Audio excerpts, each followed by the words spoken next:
Olá pessoal, eu sou a professora Joelma e vamos fazer a correção da nossa atividade onde falamos sobre dinâmica da população brasileira, das migrações e dos fluxos migratórios. E após assistir ao vídeo, vamos para a nossa primeira questão. A migração ela pode ser definida como: a migração é o deslocamento das pessoas na superfície terrestre. Então, a resposta do primeiro vai estar na letra E. A migração é qualquer deslocamento espacial realizado por uma pessoa ou por parte de uma população. Primeiro, letra E. Segundo, quanto à migração, ela acontece saindo de um país para o outro, temos quanto ao local onde a gente vá, as migrações elas podem ser locais ou dentro da própria cidade, é chamada de intraurbana, quando eu me mudo de um bairro para o outro. Quando eu me desloco dentro do território do meu país onde eu nasci, ela é chamada de migração nacional. Quando eu me mudo de um país para o outro, que é o que está perguntando nessa questão aqui, eu estou realizando uma migração internacional. E a resposta do segundo vai estar na letra D. O terceiro, quando um aluno faz um intercâmbio escolar em um outro país pelo período de um ano, dizemos que houve uma migração. Veja, ele está falando sobre a questão do tempo que essa migração vai permanecer. Quando eu faço uma migração onde eu vou morar nesse país e não tenho data de retornar, eu faço uma migração permanente. Quando eu tenho um tempo limite de minha permanência nesse lugar para onde eu vou, eu tenho uma migração temporária. A migração desse estudante vai durar o período apenas de um ano.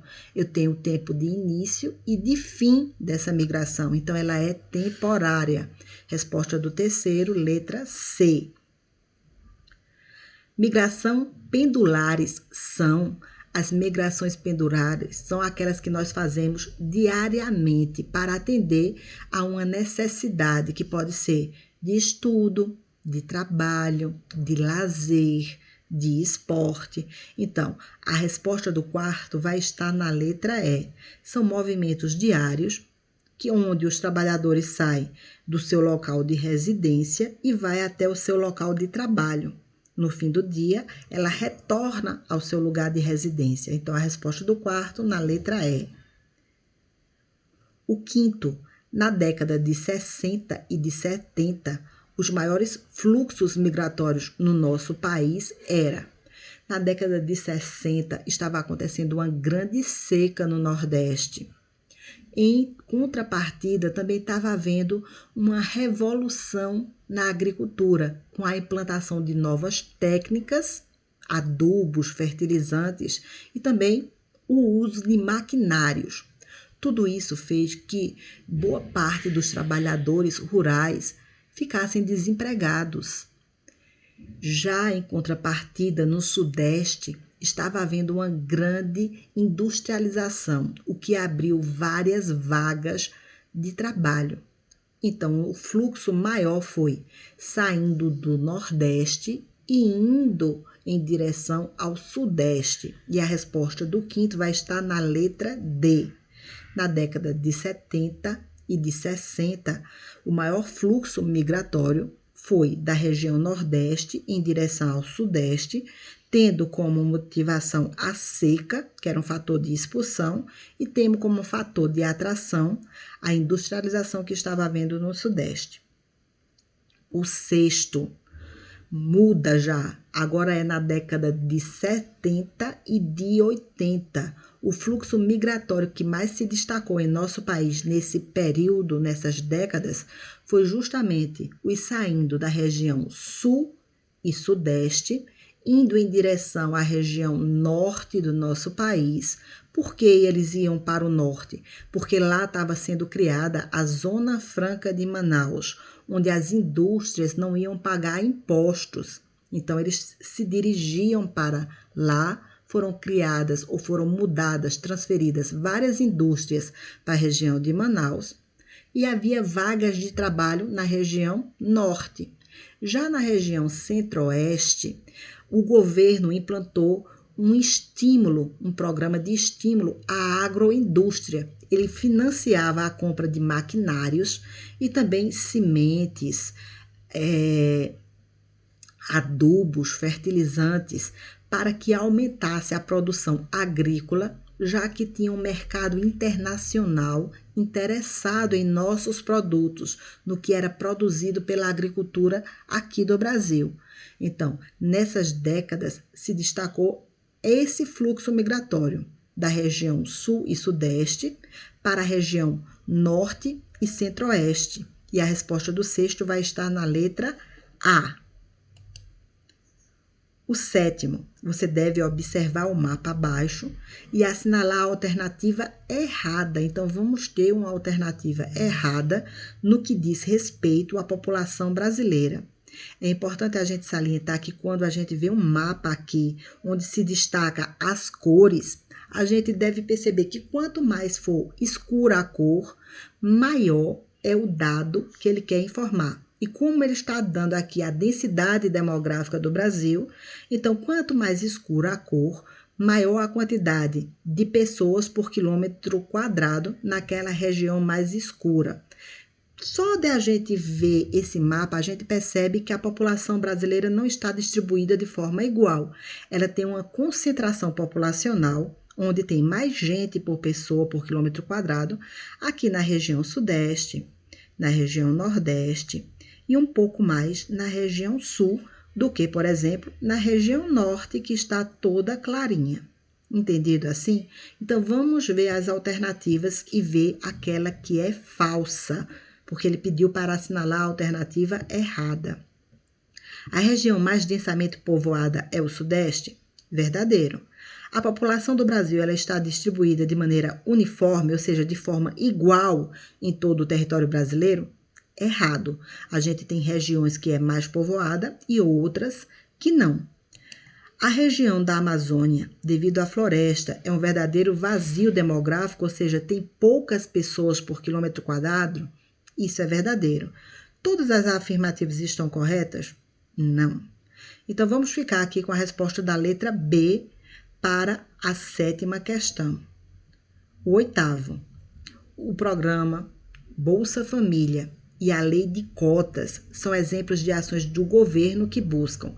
Como todos nós sabemos, o nosso país tem uma grande diferença social. Enquanto tem poucas pessoas ricas, boa parte da população é pobre ou muito pobre, miserável até. Então, essas ações do governo, como o Bolsa Família e a lei de cotas, elas visam minimizar esses grandes problemas sociais que nós temos em nosso país. A resposta do oitavo vai estar na letra A. Nono, assinale a alternativa que apresenta corretamente dois fatores que explicam a rapidez e a intensidade com que o campo tem impelido os trabalhadores rurais em direções ao centro urbano. Como é que o campo tem expulsado as pessoas que moram na área rural para irem morar nas cidades? Existem várias razões, mas as duas principais é a mecanização do campo, pelo grande uso de máquina, diminui as vagas de trabalho, e também a concentração fundiária, que seriam as terras do Brasil estão na mão de poucos, dos grandes produtores rurais, na verdade. Então, a resposta do nono vai estar na letra B. O décimo. No Brasil, as mulheres são 41% da força de trabalho, mas elas ocupam apenas 24% dos cargos de gerência, dos cargos de chefia nesse caso. No geral, entretanto, as mulheres brasileiras recebem em média o correspondente a 71% do salário do homem. Além dela não ocupar cargo de gerência, são poucas as que ocupam cargo de gerência, elas têm um salário em média menor do que os homens.